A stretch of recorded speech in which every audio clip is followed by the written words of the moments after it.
एक बार बोर्ड पे देखेंगे सभी फ्रैक्शंस को कैसे सॉल्व करते हैं। तो फ्रैक्शन को सॉल्व करने का तरीका होता है कि आप एलसीएम ले लें। तो 3 और 2 का एलसीएम आएगा प्लस 6, और इसके बाद है ना आप क्रॉस मल्टीप्लाई स्टार्ट कर देंगे। 2 को 5 से और 3 को 3 से करेंगे 9x, 2 5 10y, 6 यहाँ डिवाइड हो रहा है, इधर मल्टीप्लाई होने चला जाएगा, माइनस का 12। ठीक है, क्वेश्चन आ गई है।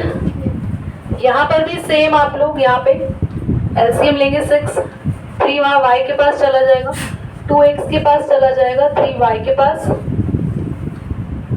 और 6 डिवाइड हो रहा है और ऊपर मल्टीप्लाई होने जाएगा भी तो नीचे वाले 6 से। तो equation I 2x plus 3y is equal to 13। Substitution method के लिए यहाँ से आप x या y आपकी चॉइस है, मैं x की वैल्यू निकाल रही हूँ।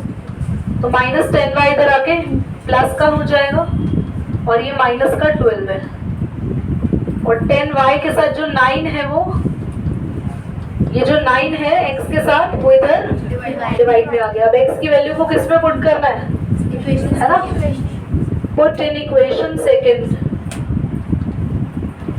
तो इक्वेशन सेकंड में x की जगह रखेंगे 10y माइनस 12 अपॉन में 9। ठीक है, डाउट तो नहीं है। 3y, अबे 2 और 9 आपस में, तो ये 2 मल्टीप्लाई होगा 20y, और 2 12s आर,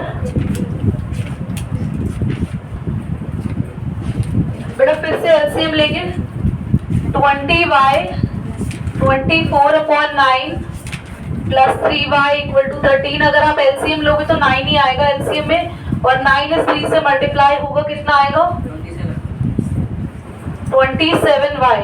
ठीक है, अच्छा 27y और 20y 47y हो गया, माइनस का 24 हो गया, और 9 इससे मल्टीप्लाई होने जाएगा, कितना आएगा 117। माइनस 24 उधर जाके प्लस होगा, किया है किसी ने प्लस इसको, 141 आया, 47 से 141 को ऋषि यार थोड़ा अंदर होके बैठो बेटा, पीछे उसको देख नहीं रहा, तो कैंसिल होके 3 आ गया, तो y3 आ गया। y को पुट करेंगे किसी भी इक्वेशन में आपकी चॉइस की, तो मैं लिख रही हूँ पुट y इन इक्वेशन 2। 2 को यहाँ पे आसान बना लिया था ना, देखो y को 3 पुट करेंगे, 3 3 9 उधर जाके माइनस होगा 13 में से, कितना आ गया, और ये कैंसिल हो गया 2 पे, करो नोट करो।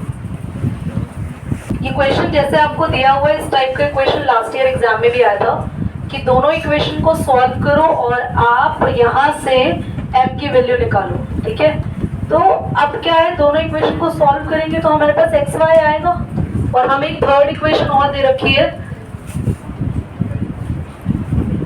तो आप जब x और y पुट कर दोगे तो m नहीं निकाल लोगे। तो x और y यहाँ से निकाल कर उसमें आप सब्स्टिट्यूट करना। तो xy कैसे निकालेंगे, taking equation first,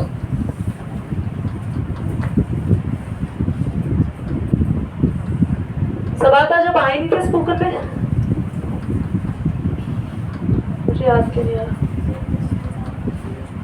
3y minus होगा इधर जाके, और याद करो अभी तक कृष्णा हमने तो ग्राफिकल वाले में भी ऐसा किया है, तुम भूल क्यों रहे हो, जब डिवाइड करते हैं तो दोनों के ही अपॉन में आता है। कृष्णा कह रहे खाली 11 के अपॉन में आएगा, नहीं दोनों के ही अपॉन में आएगा। हमने ग्राफिकल में भी तो ऐसे किए थे डिवाइड जब किए थे। अब x की वैल्यू को कहाँ पुट करेंगे,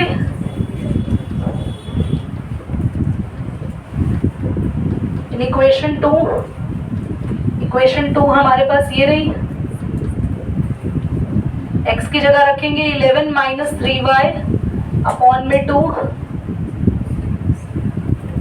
बेटा 2 से 2 कट गया तो क्या है, 11 माइनस 3y माइनस का 4y इक्वल टू माइनस का 24। 3y और 4y कितना y हो गया, 7y माइनस का, और 11 उधर जाके माइनस होगा, माइनस का 13 आ जाएगा। हाँ ये प्लस हो रहा है, अच्छा माइनस क्यों कर दिया भाई? अच्छा माइनस से माइनस कट गया और 7 5 से 35, तो y भी आ गया बेटा 5। y को पुट कर दो आपकी चॉइस की किसी भी इक्वेशन में, चाहे फर्स्ट में या सेकंड में भी, तो यही लिख देते हैं। Put y in equation 1।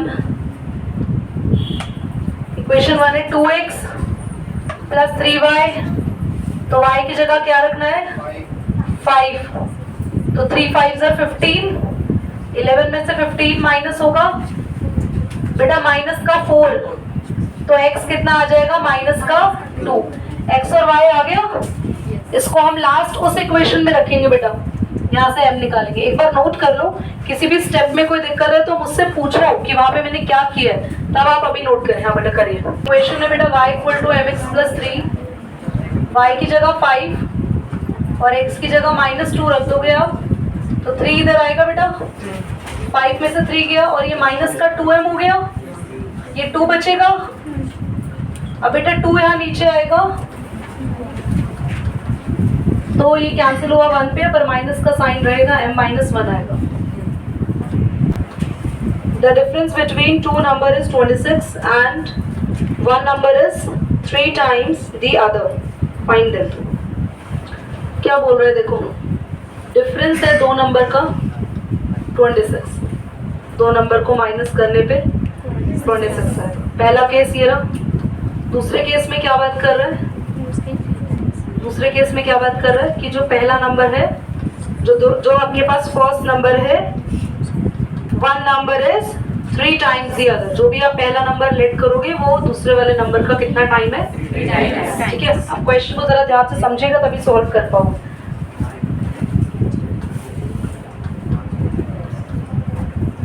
ध्यान से देखिए सभी, और क्वेश्चन में क्या कह रहे हैं लास्ट में, फाइंड देम। कहीं ये तो नहीं बोला ना, देखो प्रोडक्ट नहीं हो रहा दोनों नंबर का, कहीं कुछ मल्टीप्लाई वाली रिलेशन दे ही नहीं रखी है, तो हम लोग सीधा क्या करेंगे, लेट कर लेंगे। हम इस क्वेश्चन को सॉल्व करेंगे चैप्टर 3 के बेसिस पे।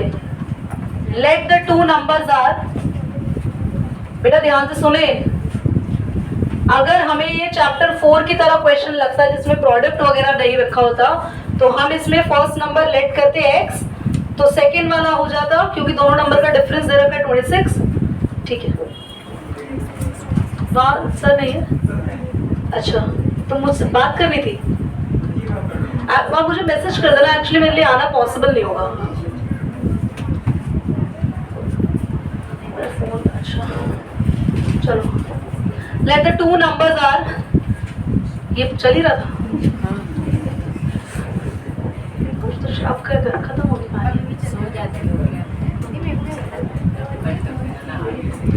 चलने दो, क्या है कुछ बात नहीं पता।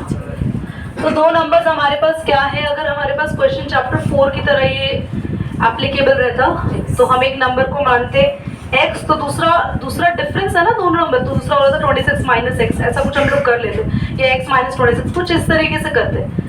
पर ये बात आप ध्यान से सुनो, ना तो उन दो नंबर के प्रोडक्ट की बात करिए, ना कुछ मल्टीप्लाई, ऐसा कुछ रिलेशन नहीं दे रखा है। तो अपने दिमाग को दौड़ाना कि अगर ऐसा कुछ नहीं है तो हम चैप्टर को 3 क्वेश्चन की तरह सॉल्व करेंगे, 3 चैप्टर की तरह सॉल्व करेंगे, और दोनों नंबर्स को अलग अलग लेट करेंगे। एक को x लेट करेंगे, x एंड y, ठीक है। केस 1 क्या कह रहा है,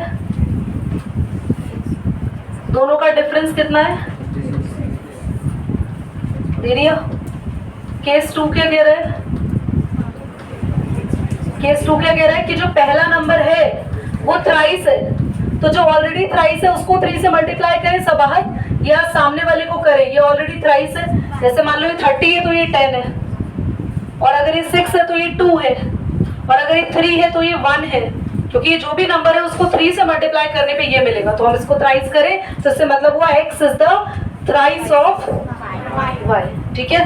अब देखो इसमें कितना आसान सब्स्टिट्यूशन लगा है, अगर आप ध्यान से देखो तो सीधा ही जो सेकेंड इक्वेशन है उसने x की वैल्यू दे दी, उसको किस में पुट कर दोगे आप,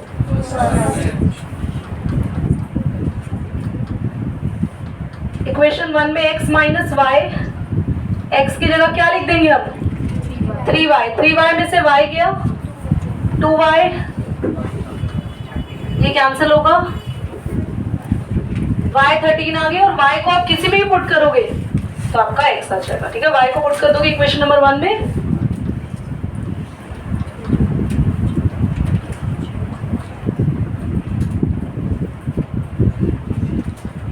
तो x कितना आ जाएगा 26 में से 13 गया, x भी प्लस हो गया, प्लस गड़बड़ हो गई 39 कर दीजिए। सप्लीमेंट्री एंगल्स क्या होते हैं पता है? हैंड रेज करो। सो आई लास्ट फ्रॉम प्रीत। ठीक है, तो जिनका सम 90 होता है तन में वो कौन से एंगल होते हैं? जिनका सम 90 होता है कॉम्प्लीमेंट्री। खत्म हो गया बेटे बात। द लार्जर ऑफ, सुनना ध्यान से, larger of two supplementary angles exceed by the smaller by 18 degree. तो बड़ी अजीब सी बात कर दी इसने, है ना? पर अब इस लाइन को समझ, इसलिए कहा था स्पोकन ज्वाइन कर लो। हाँ जी, the larger of two supplementary angles, मतलब सप्लीमेंट्री एंगल्स में से लार्जर वाला, larger of two supplementary angles का मतलब है सप्लीमेंट्री एंगल्स में से जो लार्जर वाला है। मैंने एक्सीड वर्ड लिखवाया है ना स्पोकन क्लासेस में भी, अगर याद हो तुम लोगों को तो। एक्सीड याद है? एक्सीड का मतलब क्या होता है? भगवान, नाम कटवा दी तुमने ऋषि। एक्सीड लिखवाया है और उसके बावजूद भी नहीं याद। पढ़ो शिवम, क्या लिखवाया था? Very good. एक्सीड का मतलब है बड़ा है, बड़ा है या ज्यादा है। Larger of two supplementary angles, दो सप्लीमेंट्री एंगल्स हैं और जो बड़े वाला है ना वो छोटे वाले सप्लीमेंट्री एंगल से 18 डिग्री बड़ा है। दो एंगल्स हैं और उन दोनों का सम है 180। पहली तो ये बात कह दी क्योंकि सप्लीमेंट्री है। और उन दोनों एंगल्स में से जो भी बड़ा एंगल है ना, तो वो छोटे वाले एंगल से कितना बड़ा है? 18 डिग्री। दोनों चीजें समझ में आएगा? चीजें क्लियर होगी दोनों? देखो, अब आपको बोला है लास्ट में बोला है, देखो फाइंड देम, मतलब हमें एंगल्स निकालना है, तो लेट बी एंगल्स ही करोगे। थर्ड पार्ट है ना, सेकंड है। हाँ, ध्यान से देखो, लेट दी लार्जर एंगल को आप मान लो x एंड स्मॉलर एंगल आपके पास आ जाएगा y। ठीक है, अब हम क्वेश्चन के अकॉर्डिंग फर्स्ट केस बनाएंगे क्योंकि ये सप्लीमेंट्री है, तो इनका सम 180 होगा। ब्रैकेट में लिखना as angles are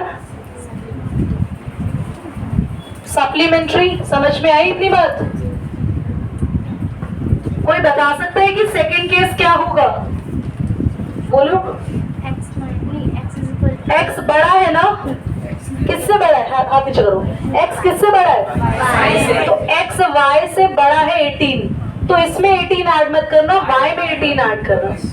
x exceed है, बड़ा है y से 18, तो y में 18 ऐड करेंगे तो x मिल जाएगा। या फिर अगर आपको कोई और दिक्कत है आप इसे ऐसा भी लिख सकते हो, x 18 से बड़ा है ना, x y से 18 बड़ा है ना, तो इन दोनों का डिफरेंस भी कितना डिग्री होना चाहिए? 18 डिग्री, क्योंकि इससे इतना बड़ा है, यानी माइनस करने में इन दोनों के बीच का डिफरेंस इतना आएगा। अब इक्वेशन ये रही 2, तो आप बेटा यहाँ से x की वैल्यू को इसमें पुट करेंगे, सॉल्व खुद करिए, और जिन्होंने कर लिया वो बिल्कुल पॉज रहेंगे बेटा, ये भी पॉज कर। जिनका आ गया बहुत बढ़िया, अच्छी बात है। इस x की वैल्यू को फर्स्ट में पुट करेंगे,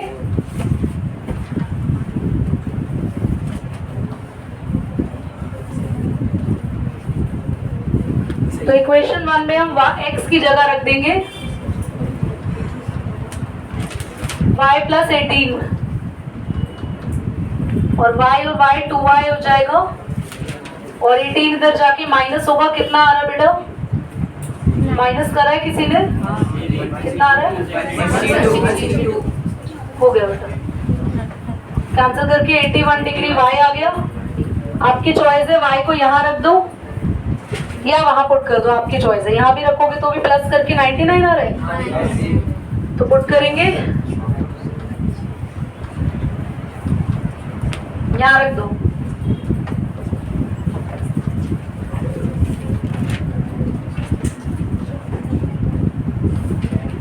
चलो पॉज करो और अगले क्वेश्चन को रीड